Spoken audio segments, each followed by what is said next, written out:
Boa tarde, pessoal. Bem-vindos a mais um Rascunhos Econômicos. Eu sou o Léo. Nesse canal nós tratamos a economia como ciência. Eu sou economista e hoje nós vamos falar de algo que vocês vão pensar que é política, que vocês vão pensar que é geopolítica. Não é. Pode ser que a geopolítica e a política construíram as instituições, vamos dizer assim, construíram um ambiente em que a economia se debruça. Porém, não é, de maneira alguma, uma construção, uma análise política, uma construção de cenário político, uma construção de conjuntura política. Não. Aqui nós vamos tratar de economia como ciência e nós vamos analisar. Nós vamos analisar o império do dólar. Vocês já devem ter ouvido falar que o dólar não tem lastro. Não, não tem. Né? O dólar é uma moeda fiat. Ou seja, o dólar é uma moeda que se baseia em confiança no emissor e na confiança que você tem da aceitabilidade, porque moeda é o direito que você tem de adquirir um bem ou de liquidar um contrato, tá? Essa é uma definição padrão, né, que o pessoal do MMT vai reivindicar, só que é uma forma também da síntese neoclássica falar isso mais certo, né, mais fácil, porque o dinheiro é a liquidação dos contratos ou a liquidação das obrigações, né? Muito bem. E a moeda sendo fiat, não há nada que dê valor à moeda. Não há ouro, não há prata, não há petróleo, a não ser a própria moeda. Você não pode trocar a moeda por nada mais do que moeda a alguma igualdade. Você pode comprar ouro, você pode comprar prata, pode comprar petróleo, pode comprar iPhones, pode comprar serviços por assinaturas, mas não numa conversão clássica, mas num preço. Ou seja, você pode comprar ouro, prata, petróleo, mas no preço que é dado a mercado. Ou seja, dentro da curva de oferta e demanda. Tá? Aqui é o preço, aqui é a quantidade, aqui você tem a oferta, aqui você tem a demanda. Dentro dessa curva, você vai ter o preço entre a quantidade, o preço vai ser em dólares e a quantidade que você quer comprar essas coisas todas dentro do ambiente de negociação, dentro de bolsa, dentro de leilão, você vai ter ali qual vai ser o preço mediado pela quantidade, certo? Muito bem. Isso aqui é o preço das matérias-primas, das commodities, de tudo que tem pouco grau de diferenciação. Léo, você está falando do dólar? Não, é uma coisa que vocês nunca pararam para pensar. Qual é o preço do petróleo? Ah, o preço do petróleo é o preço que a Shell, que a British Petroleum, que a Petrobras, que a PDVSA, que a Petronas, que essas empresas vendem petróleo. Não. O preço do petróleo é o preço de bolsa. É o preço do WTI, é o preço do Brent, tá? Como assim de bolsa? De bolsa de negociações de mercadorias e futuros, tá? Qual é o preço do ouro? É o preço de negociação de mercadorias e futuros nas bolsas que negociam ouro. Qual é o preço do Bitcoin? É o preço de negociação nas casas de criptomoeda, que é o preço de referência que você pode usar no seu peer-to-peer. Qual é o preço da soja? É o preço que o conjunto agregado dos demandantes estão aceitando pagar e o preço é, que entra em acordo com o conjunto agregado dos ofertantes de soja. As coisas valem o menor preço possível que os vendedores estão dispostos a vender, que seja coincidente com o maior preço possível que os compradores estão dispostos a dar. Eu quero uma saca de soja, estou disposto a pagar 100. Aí o vendedor pega e fala: não, eu só vendo por 130. Não, não, não, 130 não, mas 110. Não, 110 não, 115. Tá bom, 115. Viram? O vendedor sempre quer mais, o comprador sempre quer pagar menos. Tá? Este é o preço. O preço é dado em bolsas. Onde estão as bolsas das cadeias globais de suprimentos? Onde você negocia o preço do ouro? Onde você negocia o preço do algodão? Onde você negocia o preço do trigo? Onde você negocia o preço do alumínio, do petróleo? Estão em. A maioria está em Chicago. O WTI está no Texas. O Brent está em Londres, ali na região do Reino Unido. Você tem várias bolsas que dão o padrão internacional do preço no dia. Tá? Léo, por que você está falando tudo isso? Eu achei que você está falando de dólar. Veja, o preço do dólar, o valor de compra do dólar é dado de forma complexa via oferta e demanda de mercadorias, a princípio, de commodities, que são dados nessas grandes bolsas internacionais, a maioria nos Estados Unidos. Qual é o preço do dinheiro futuro? Qual é o preço dos juros? O Standard é dado no mercado de juros dos Estados Unidos. Seja a taxa de referência do Fed, do Federal Reserve dos Estados Unidos, seja no mercado secundário, na curva longa de juros do mercado financeiro dos Estados Unidos. Qual é o preço do café? é em referência à Bolsa de Chicago. Ah, mas os grandes produtores de café é Colômbia, Brasil e Vietnã. Não deveria ser dado preço no Brasil, na Colômbia, no Vietnã? Pois é. Mas por que é aceito lá? Porque os ofertantes em agregado querem ofertar no mercado americano. E o mercado alemão, o mercado suíço, que demandam muito café para a produção de café solúvel, tem fábricas nos Estados Unidos, tem fábricas em outros países, e para não ficar convertendo o dinheiro peruano, o dinheiro argentino, o dinheiro brasileiro, o dinheiro colombiano dentro de suas próprias casas de contabilidade dessas empresas, elas usam a cadeia de preços do dólar. As multinacionais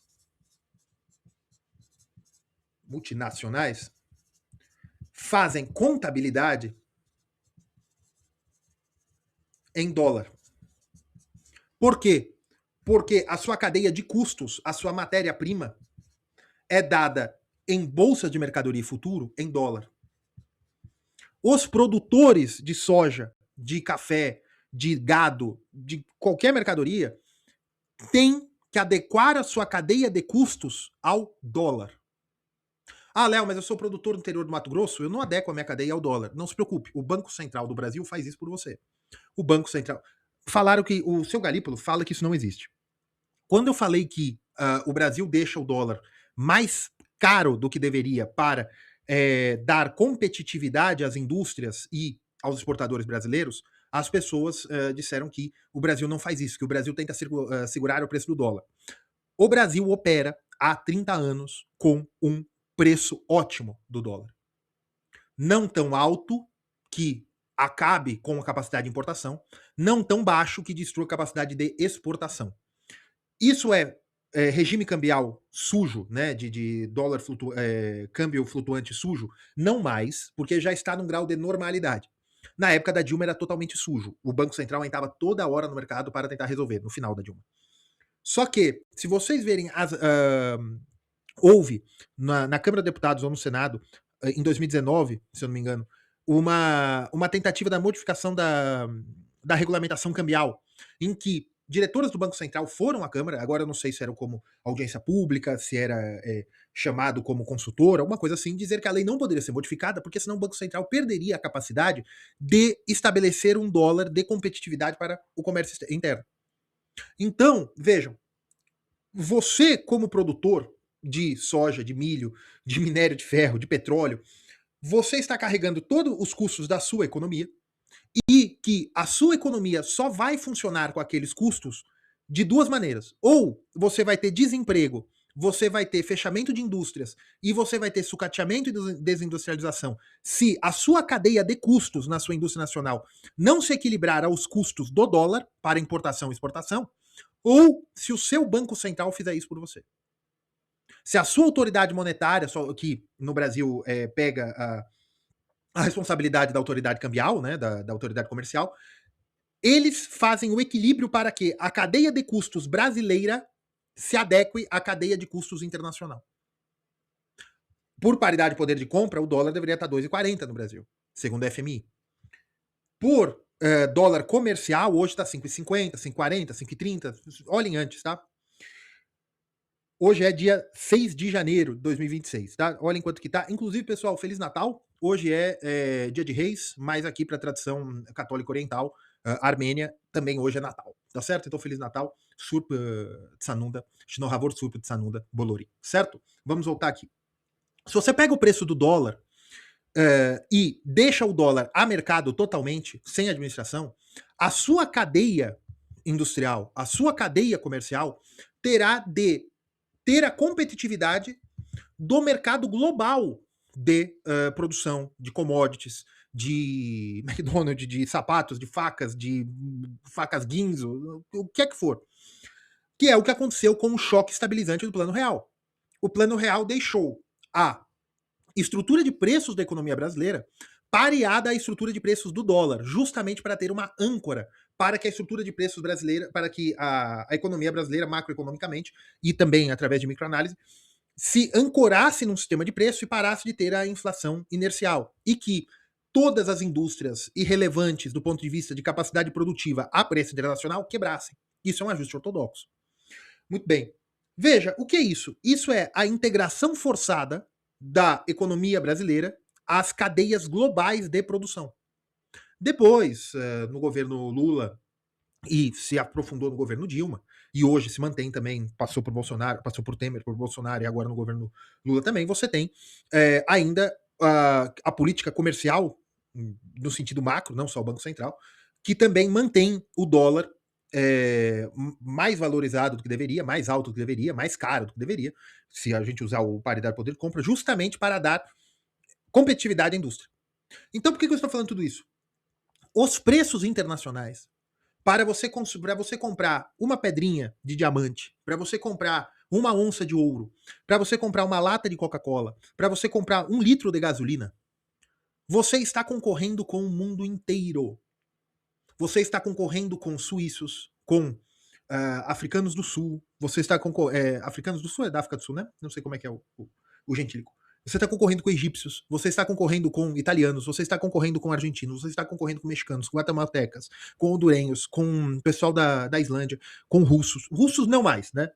Com chineses. Você está competindo com o mundo inteiro por recursos escassos. E como se dá essa competição? Essa competição se dá via oferta e demanda. Certo? Essa oferta e demanda é dada via a sua capacidade de ofertar dólares. Tá? Muito bem. Por quê? Porque é o dólar. Historicamente, isso foi estabelecido em Bretton Woods. Os Estados Unidos estabeleceu que o dólar teria uma conversibilidade com a onça de ouro e uma conversibilidade fixa e que os países não precisariam mais ter estoques de ouro. Muito bem. Por quê? Porque antes o ouro e a prata sempre foram utilizados para pagamentos internacionais em que o sistema de preços dos países teria que ter em observação o preço e capacidade de compra de ouro e prata, para que através disso você soubesse quanto que vale entre dólares e libras, qual é o grau de conversão. Como eu sei se o algodão está mais barato na bolsa de Chicago ou na bolsa de Londres no começo dos anos 1900? Como é que eu sei se a seda está mais barata no mercado de Hong Kong em 1800 e tanto do que quando ele chega na Inglaterra no mesmo ano, né, via comércio, através de arbitragens de prata e de ouro. Evidentemente que depois você teve o sistema ouro-dólar, esse tipo de coisa, para tentar fazer um sistema mesmo, para você não precisar fazer contas complexas. Enfim. Em 1944, se eu não me engano, você tem Bretton Woods. No final da Segunda Guerra, você estabelece um sistema internacional macroeconômico. Você cria o FMI, o Banco Mundial, o Banco Interamericano de Desenvolvimento. Você cria uma série de mecanismos para que a parte comercial mundial, a parte econômica e financeira mundial, não fosse combustível para novos conflitos políticos. Para que o protecionismo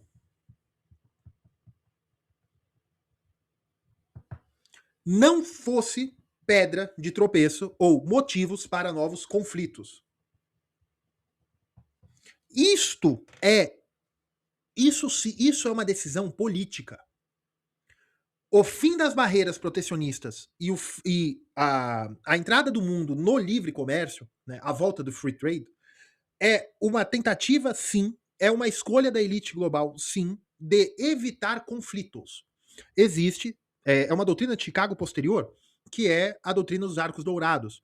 Qualquer país que tiver uma classe média grande o suficiente para sustentar uma rede do McDonald's não entrará em conflito com um país que também tem uma rede do McDonald's, porque as suas economias são muito interligadas.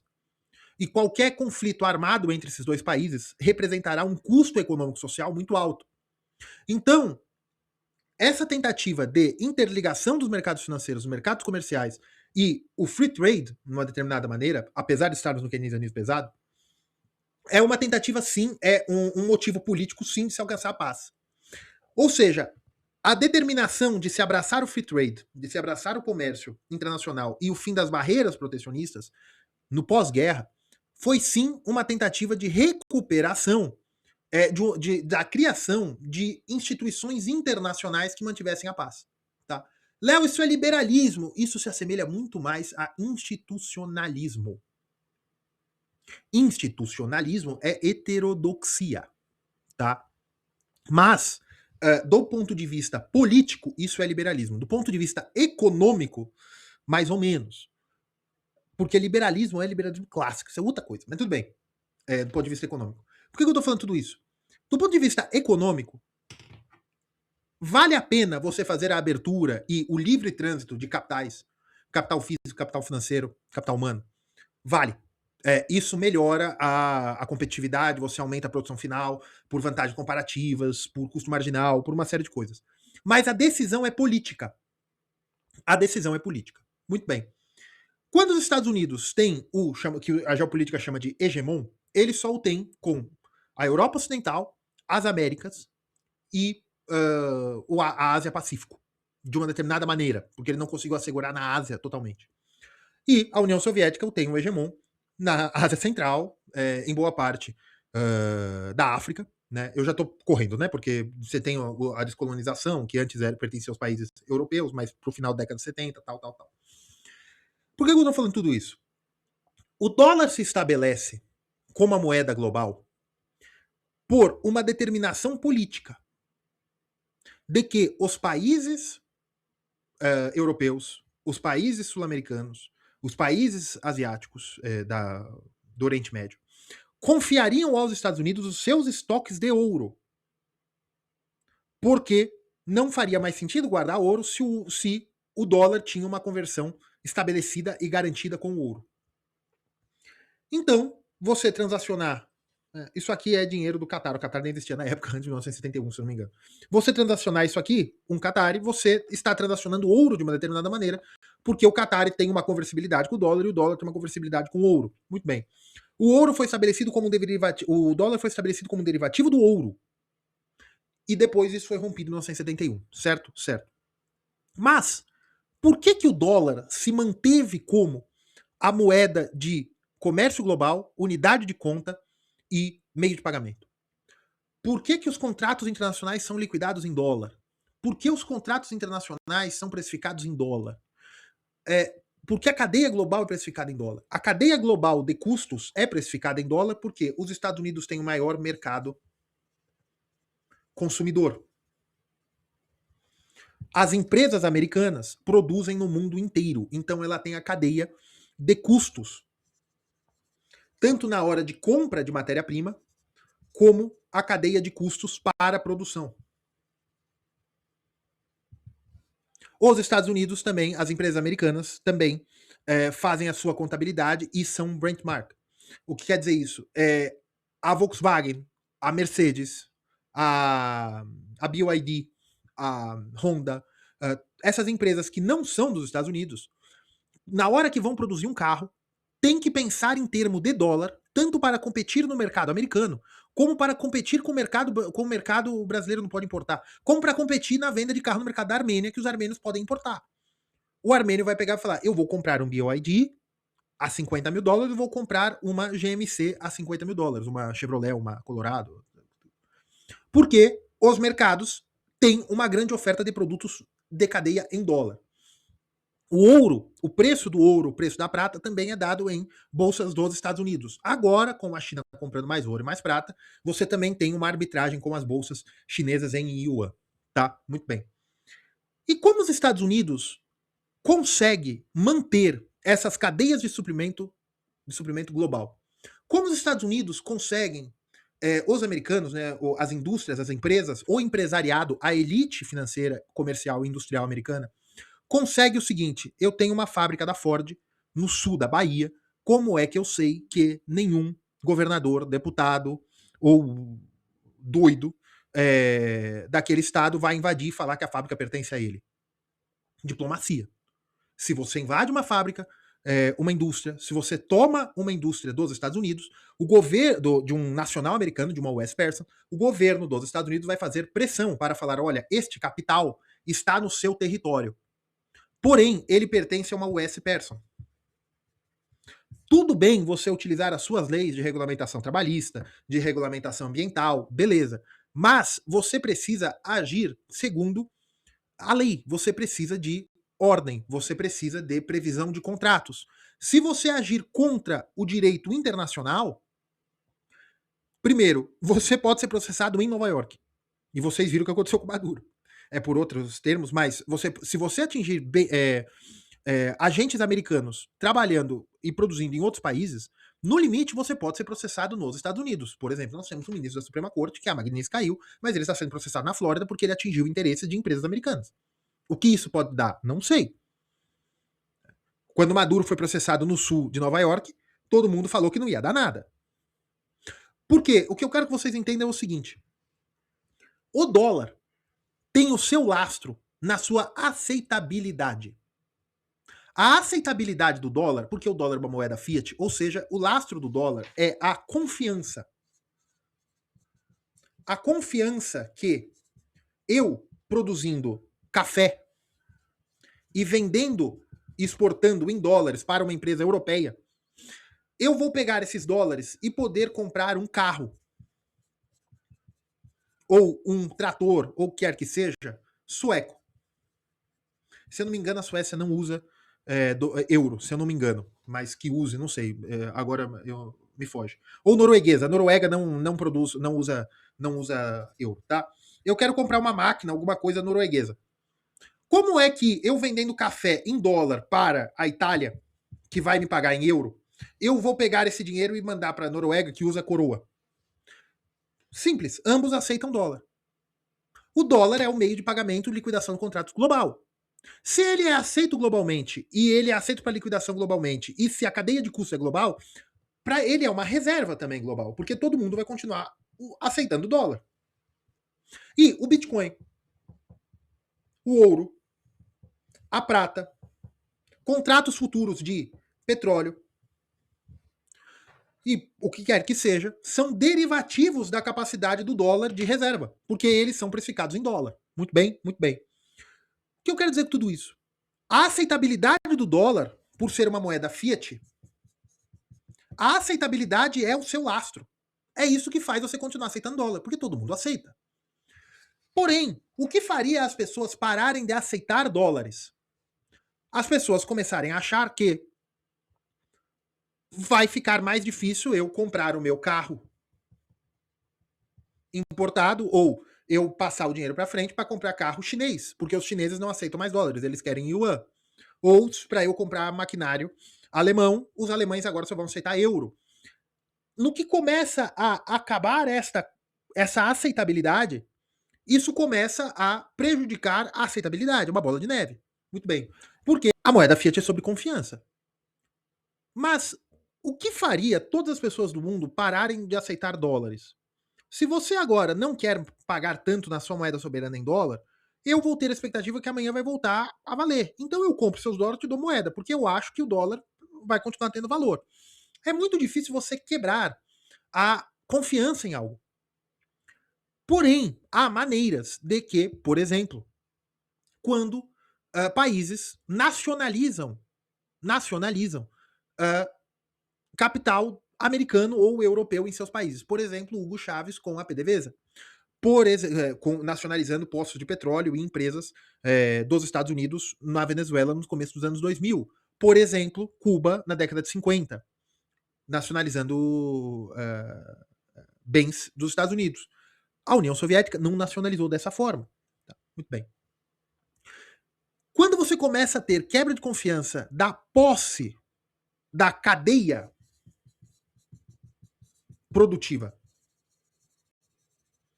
por Wes Persson ou por companhias alemãs, inglesas e o que quer que seja, você começa a ver uma fragilidade da capacidade americana, não da aceitabilidade do dólar, mas de forçar o cumprimento de contratos.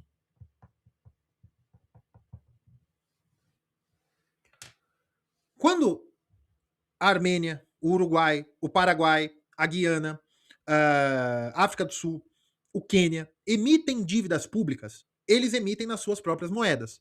Porém, eles podem emitir dívida pública em dólar.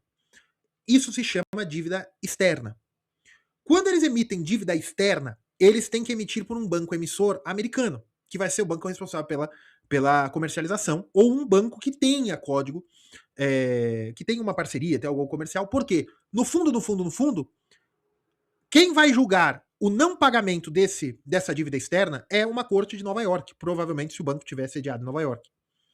Então, quando você compra dívida externa de um país em dólar, você está respeitando a capacidade dos Estados Unidos de cumprir contratos. Por exemplo, quando o Brasil deu calote da dívida externa, aeronaves e navios de bandeira brasileira foram apreendidos mundo afora. Ativos brasileiros foram congelados mundo afora para garantir o pagamento da dívida externa, para garantir o pagamento dos contratos.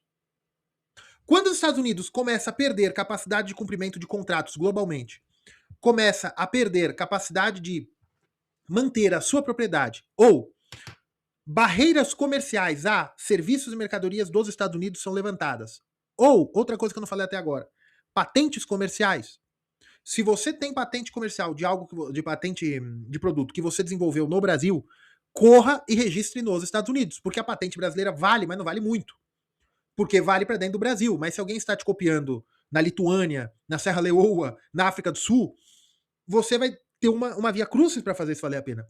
Mas se você tem patente registrada no escritório de patentes dos Estados Unidos, algum dos Estados Unidos, o próprio Estados Unidos vai fazer com que sua propriedade intelectual seja respeitada no mundo afora. Quem não respeita a propriedade intelectual americana? China, Coreia do Norte e Irã. E países muito pequenos que não vale a pena os Estados Unidos fazer alguma coisa. Mas se você, aí no Brasil, começa a copiar propriedade intelectual de alguma empresa que nem no Brasil existe, algum escritório de advogado será contratado por essa empresa e a lei americana será aplicada a você, seja nos Estados Unidos, seja no Brasil, através de algum tratado. Você vai ter problemas. Porque os Estados Unidos, no fundo, só exportam serviços.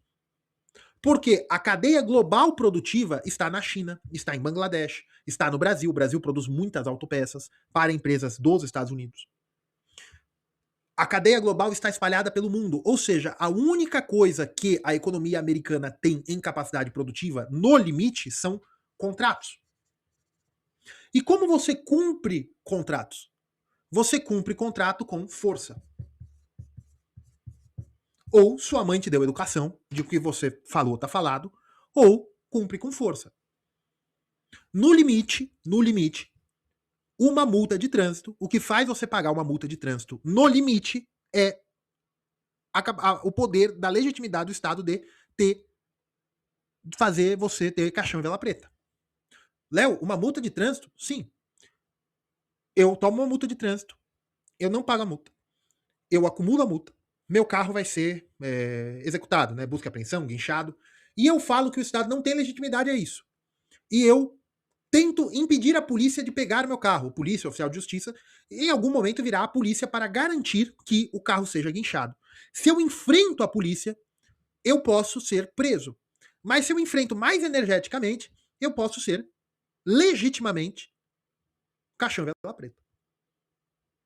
Porque o Estado tem o monopólio da força. Então, o que garante o cumprimento dos contratos, o que garante a cadeia produtiva do dólar, o que garante que contratos futuros de prata e de ouro serão cumpridos na Bolsa de Futuros de Chicago, o que garante que mercadorias que você importou, até mesmo da China, virão aos Estados Unidos, no fim, virão da China para o Brasil, no fim, é a força dos Estados Unidos. Porque, veja, se para produzir um lápis, veja um vídeo do Milton Friedman falando o quão difícil é produzir um lápis. O grafite vem das minas do Brasil, a madeira vem do norte do Canadá, a coloração, as minas vêm de alguma floresta tropical, a borracha vem da Malásia, tudo isso vem de navios de lugares distantes do mundo para serem montadas na Alemanha, na fábrica Castel. E depois disso era exportado para o mundo inteiro. Hoje já é feito na China, né? Mas ele está falando da década de 80, final da década de 70. Para produzir um lápis, aqui eu não tenho nenhum lápis, mas para produzir um lápis, você precisa de 20, 30 países. Uns 12, vai, 20 eu exagerei. Você precisa de uns 12 países. Você precisa de corantes extraídos de minérios de países subsaarianos. Você precisa de grafite extraído do Brasil ou de algum país da Europa também que tem grafite. Você precisa de borracha vindo da Malásia. Você precisa do método produtivo da Alemanha. E tudo isso vai ser produzido e vendido. Vai ser produzido na Alemanha. Tudo isso vai ir até a Alemanha e será produzido e vendido nos Estados Unidos. Veja. Todos esses preços foram dados nas moedas locais, tendo em vista o dólar. Só que, agora, fisicamente, como esses produtos saíram do Congo, do Brasil, da Austrália, da Malásia, a borracha veio da Malásia, o grafite veio do Brasil, a madeira veio do norte do Canadá, os minérios para a produção do corante veio do Congo. Como tudo isso chegou na Alemanha, na Faber-Castell, para a produção? De navio, de trem, de avião. De navio, as rotas comerciais estarem abertas, quem permite ou quem impede que os navios sejam vítimas de pirataria? Seja pirataria mesmo ou corsários. De que algum país aqui, por exemplo, o Brasil amanhã vira inimigo dos Estados Unidos e o Brasil fala, olha, nenhum navio americano vai passar na costa do Brasil. Então, os navios brasileiros têm a autorização de afundar, abaloar os navios dos Estados Unidos e retirar a mercadoria. Isso é possível? Isso já aconteceu muitas vezes na época da história. O Iêmen está fazendo isso. Quem impede que isso aconteça? Quem determina que haja livre navegação? Quem determina que seja respeitado os aviões nos espaços aéreos para que ele não seja obrigado a pousar, como a Bielorrússia fez com um avião da Ryanair que estava transportando um dissidente político bielorrusso? Eles obrigaram que esse avião descesse na Bielorrússia, em Minsk. Ele estava saindo da Grécia, indo até a Lituânia, passou por Minsk, alguma coisa assim, e a Força Aérea Bielorrussa determinou que esse avião pousasse em Minsk apenas para prender esse dissidente. Quem impede que isso aconteça? A Força Aérea dos Estados Unidos. Quem impede que um navio cargueiro com bilhões de dólares em ouro ou petróleo ou o que quer que seja, que saia do Brasil e vá até a China, quem impede que esse navio seja sequestrado ou roubado no meio do Atlântico, na costa da África ou no sul da Península Arábica? Quem impede que isso aconteça? A Força Aérea e a Marinha dos Estados Unidos, inglesa, e também os ingleses também fazem bastante isso, e os chineses fazem isso no Mar do Sul da China. Mas, a rigor, quem permite o livre comércio, quem permite que os preços, que as mercadorias, que haja arbitragem, que haja comércio, quem permite? A Marinha dos Estados Unidos. Quem permite que você tome um avião aí em São Paulo e vá para o Congo? Sobre o Atlântico, a Marinha e a Força Aérea da Inglaterra e dos Estados Unidos. Que não haja ninguém que queira derrubar o seu avião, que não haja nenhuma encrenca. No limite, eles são a polícia internacional para esse tipo de coisa. As seguradoras internacionais ficam em Amsterdã, em Nova York, em Londres também. E todas, por mais que elas estejam lá, é a lei americana. Porque, no fim, são interesses de US persons. Eu estou com um navio caríssimo, que custa bilhões de dólares, eu paro num porto de um país pobre, em qualquer lugar do mundo. Quem me garante que aquele ditadorzinho não vai falar que aquele navio agora pertence à sua marinha, que pertence agora à amante dele? Quem me garante que isso não aconteça?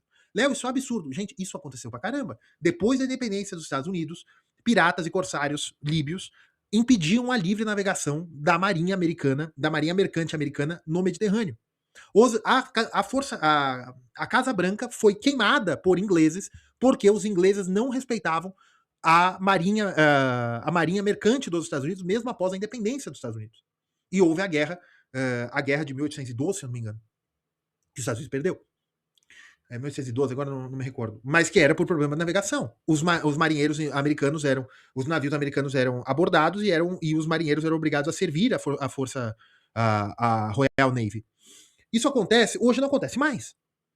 Só que no limite, o que impede, o que permite que o dólar seja a moeda de liquidação global é um serviço, com todas as aspas, de respeito aos contratos e à propriedade privada. Se você é uma US person, se você usa dólar, se você está com uma seguradora paga nos Estados Unidos, se você faz a transação via SWIFT e passe pelo dólar, mas o SWIFT também respeita as leis americanas, apesar de eles estarem na Bélgica, eles são para todos os fins uma US person. Para todos os fins são US person, porque não respeitar também determinações de regulamentação americana faria o SWIFT ser desconectado. Seria um caos financeiro global, então eles respeitam as determinações americanas. De fato não é, mas de júri não é, mas de fato é. Então, você ter a capacidade de retirar um presidente de um país enorme, a Venezuela é um país grande, de um país importante, tanto por história, tanto por capacidade militar, a Venezuela tem uma capacidade militar importante, e tanto por capacidade geopolítica regional de influenciar outros atores políticos. Você retirá-lo em coisa de 2 horas e colocar numa corte no sul de Nova York, isso é o lastro do dólar. é o cumprimento de contratos e é o cumprimento da força.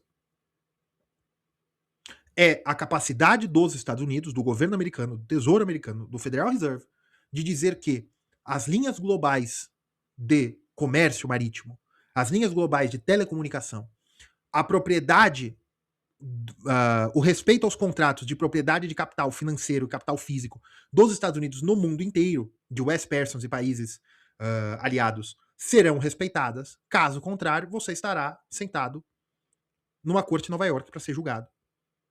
Ou, caso você diga que contratos internacionais de transporte e compra de petróleo no Golfo Pérsico não serão mais liquidados em dólar, mas em euro, porque eu, Saddam Hussein, quero, daqui 2, 3 anos você está sendo... você vai passar por uma execução no seu próprio país. Veja, isso é política. A determinação é política. O poder de fazer ou não é político, sempre. Mas a imposição econômica de respeito a contratos, a necessidade de instituições, isso é economia. É onde a economia se sustenta. Léo, isso é liberalismo. Não, não é. Isso é institucionalismo. Tá? O institucionalismo antigo, inclusive, fala que foi Karl Marx que fundou essa visão de mundo. Só pra vocês verem quando vocês não sabem porcaria nenhuma e vocês ficam separando as coisas de liberalismo e comunismo. E, enfim. Inclusive, pessoal, haverá, provavelmente nesse canal, por fevereiro nós vamos dar uma novidade aí, que nós faremos estudos marxianos, que é estudar a produção intelectual de Karl Marx do ponto de vista econômico, não ideológico e não comunista, tá? Ou seja, só estudar o que Karl Marx ofereceu de boas ideias e de boas reflexões, que depois, algumas foram totalmente rejeitadas depois, mas forçaram a utilização crítica, né, para novas soluções. Mas enfim, o vídeo de hoje foi isso. Mostrar que o poder do dólar, a capacidade do dólar ser aceito, em última instância, vem de força.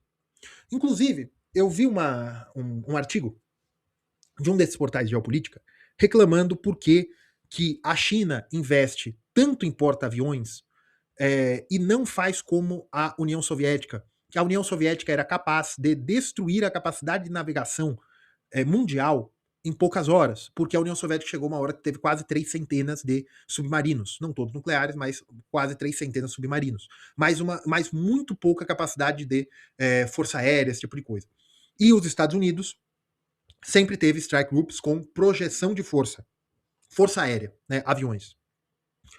E essa página, uma página de geopolítica, dizia, olha, isso é ridículo do ponto de vista da China. Se a China quiser enfrentar os Estados Unidos, a China tem que fazer que nem a União Soviética e produzir submarinos. Gente, isso é uma ignorância do ponto de vista de instrumentalização. A China não quer se fechar como a União Soviética. A China quer o controle da capacidade produtiva global. Para isso, ela precisa das linhas de suprimentos globais. Ela precisa de uma capacidade de projeção de força. A China precisa de porta-aviões. A China precisa de navios de desembarque anfíbio. A China precisa fazer uma capacidade militar comparável à dos Estados Unidos. Não para enfrentar, mas para prover o mesmo serviço que os Estados Unidos provêm. O serviço de respeito de contratos e de forçar a livre navegação, de forçar o livre trânsito, de forçar o embarque e desembarque de mercadorias e serviços. E isso se faz com aviões, com navios de desembarque anfíbio, esse tipo de coisa. Veja, isso não é geopolítica. É você analisar a instituição do ponto de vista econômico. Qual é o serviço econômico proposto por essa estrutura? E outra, o respeito às patentes também é importantíssimo, que é um respeito ao contrato, ele é uma derivação disso aqui, exatamente, mas eu desenvolver um medicamento, colocar todo esse investimento, eu vou querer registrar esse medicamento aonde? No Brasil? Não, eu corro para os Estados Unidos e registro lá. E quem quer que copie no mundo inteiro, numa determinada maneira, do fim ao cabo, os Estados Unidos vai me ajudar a processar aquela pessoa. Porque aí será uma patente americana sendo eu utilizando uma patente americana num tribunal no sul da Bahia para falar que aquela empresa está me imitando. E se aquele juizinho do sul da Bahia falar, ou do norte de São Paulo, ou um juizinho de qualquer lugar do mundo, ou um juizão, falar que não é o que vale a lei daqui, você tem toda a força dos Estados Unidos para forçar o respeito aos interesses das US Persons. Este é o império do dólar. A China ou os BRICS, se eles quiserem ir para a substituição do dólar, primeiro, que existe todo um custo para isso aqui. Vocês só veem os benefícios. Mas qual é o custo de você manter uma força aeronaval capaz de invadir e prender o presidente de um país em 2 horas? Qual é o custo de você manter todo um aparelho militar dentro do seu país e ele não se virar contra você? Qual é o custo de salários? Qual é o custo de contratos? Quanto tem que ser azeitado essa máquina do ponto de vista de lobby, do ponto de vista até de corrupção, para impedir que esse aparelho militar te morda? Quanto isso custa do ponto de vista humano, de colocar pessoas no meio da Ásia Central para manter os interesses de uma empresa americana? Isso tem muitos custos à economia dos Estados Unidos. E outros custos, os custos da industrialização constante, desindustrialização constante da economia americana. Porque se você tem a moeda que dá liquidez global, você tem que ser menos líquido que o resto. Você tem que ter déficits comerciais constantes. A China não pode reemplaçar os Estados Unidos isso aí, porque a China tem superávites comerciais constantes. Como a China vai dar a sua moeda ao mundo se a China sempre gasta menos do que ela recebe do mundo? Ela teria que fazer via creditício?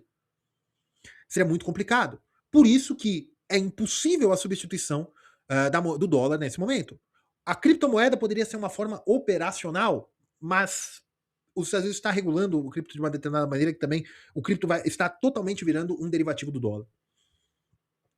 O ouro e a prata podem ser mecanismos de pagamento global de liquidação de contratos? Podem, fisicamente.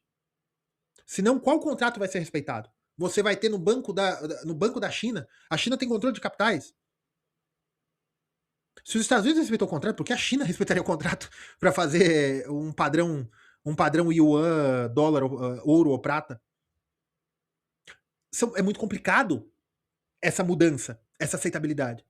E também seria muito custoso à sociedade chinesa. Os custos seriam em yuan porque a indústria americana teria que se adaptar aos custos de yuan.